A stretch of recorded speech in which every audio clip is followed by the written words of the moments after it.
আগামী ২৪ থেকে ৩০ মে দেশব্যাপী সিপিবির বিক্ষোভ কর্মসূচি। পেছনের দরজা দিয়ে ক্ষমতা দখলের পায়তারা করছে বিএনপি।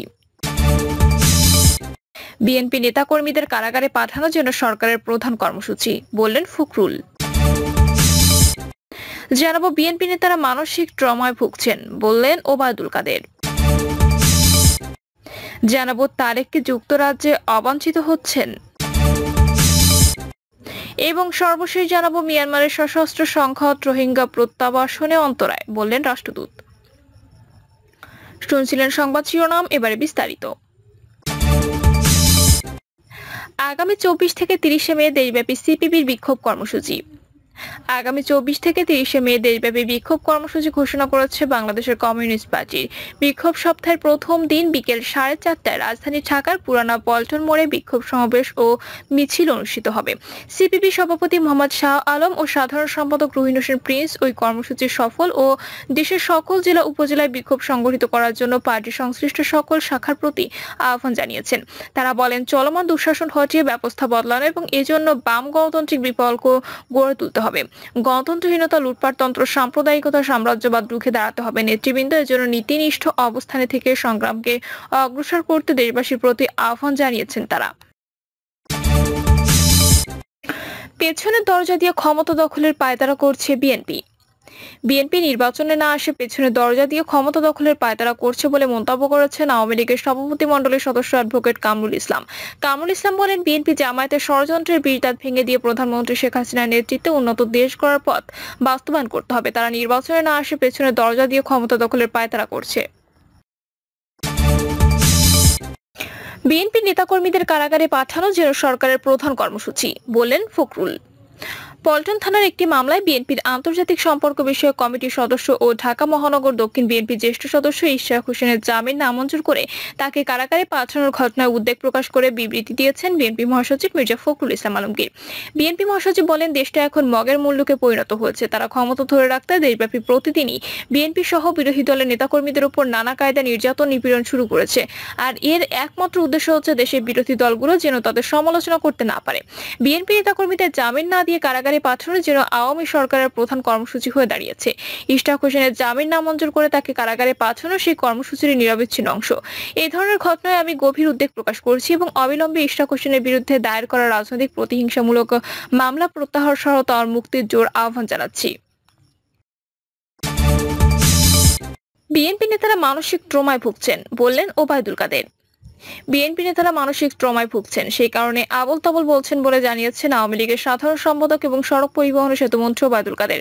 নির্বাচনে আওয়ামী লীগের লোকজনই ভোট দিতে আসেনি। বিএনপি নেতাদের এমন দাবি প্রসঙ্গে আওয়ামী লীগ সাধারণ সম্পাদক বলেন, বিএনপির এ দাবি সত্য নয়। উপজেলা নির্বাচনে প্রথম ধাপে নির্বাচন কমিশন জানিয়েছে 30 থেকে 40% ভোট পড়েছে। জাতীয় নির্বাচনে ভোট পড়েছে 42%-এর বেশি। তারা কি এ দেশের মানুষ নয়? 42% যদি ভোট প্রদান করে তাহলে ভোটাররা নির্বাচন প্রত্যাহার করলো কেমন করে? আসলে বিএনপি নেতারা মানসিক ট্রমায় ভুগছে, যা খুশি তাই করে ফ্রি স্টাইলে। এর বাস্তবতা নেই, তারা বাস্তবতা থেকে অনেক দূরে। বিএনপি আবারও আন্দোলনের প্রস্তুতি নিচ্ছে এমন প্রশ্ন ওবায়দুল কাদের বলেন, রাজনৈতিক দল হিসেবে বিএনপির আন্দোলন করার অধিকার আছে।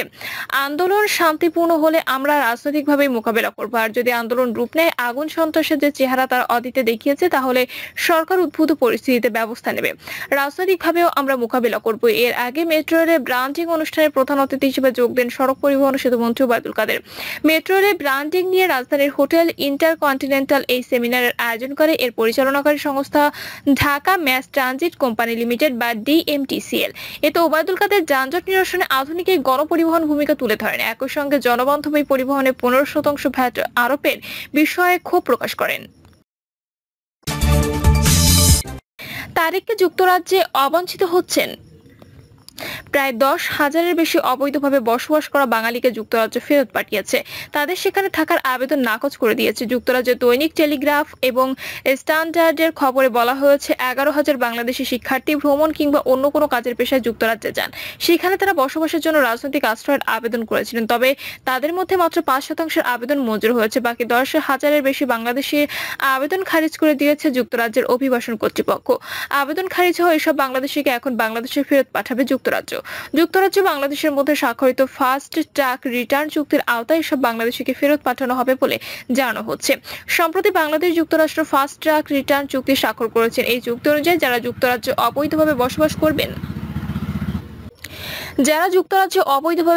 করবেন তাদেরকে দ্রুত বাংলাদেশে ফেরত পাঠানো হবে। কূটনৈতিক সূত্রগুলো বলছে তারেককে বাংলাদেশ ফিরিয়ে আনার কৌশল হিসেবেই যুক্তরাজ্যের সাথে ফাস্ট ট্র্যাক চুক্তি করেছে বাংলাদেশ। এই চুক্তির আওতায় শুধুমাত্র অবৈধ ব্যক্তিদেরকে দ্রুত ফেরত পাঠানো হবে না, বাংলাদেশে দণ্ডিত অপরাধী এবং বাংলাদেশ রাষ্ট্রের বিরুদ্ধে বিদেশে বসে অপপ্রচারকারীদেরও ফিরিয়ে আনার ব্যবস্থা করা হয়েছে।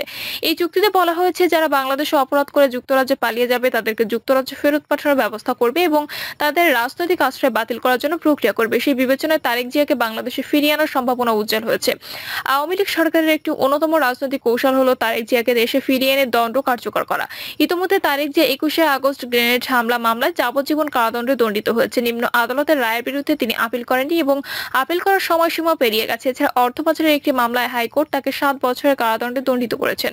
তারেক জিয়াকে দেশে ফিরিয়ে আনার জন্য দীর্ঘদিন ধরে বাংলাদেশ সরকার নানা রকম দেন দরবার করে আসছেন, কিন্তু আইনি জটিলতার কারণে তারেক জিয়াকে দেশে আনা সম্ভব হয়নি। তারেক এখন যুক্তরাজ্যে আছে। রাজনৈতিক আশ্রয় এবং রাজনৈতিক আশ্রয় লাভ করা ব্যক্তিকে যে সমস্ত শর্ত এবং নিয়ম মানতে হয় তা মানছেন না বলেও বাংলাদেশের পক্ষ থেকে একাধিকবার অধিকার করা হয়েছে।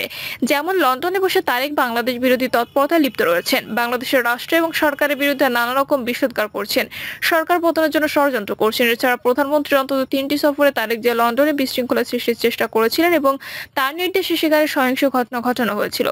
বাংলাদেশ দূতাবাসে তারেক জিয়ার নির্দেশে হামলা করা হয়েছিল এবং এটি একটি ফৌজদারি অপরাধ বলে বাংলাদেশ সরকার মনে করে। যুক্তরাজ্যে নিযুক্ত বাংলাদেশের দূতাবাস তারেক জিয়াকে ফিরিয়ে আনার জন্য কয়েক দফা আবেদন করেছে এবং কূটনৈতিকরা মনে করছেন তারেক জিয়াকে ফিরিয়ে আনার স্বার্থেই ফাস্ট ট্র্যাক চুক্তি স্বাক্ষর করা হয়েছে। তবে কোনো কোনো মহল বলছে তারেক জিয়ার বিষয়টি স্পর্শকাতর।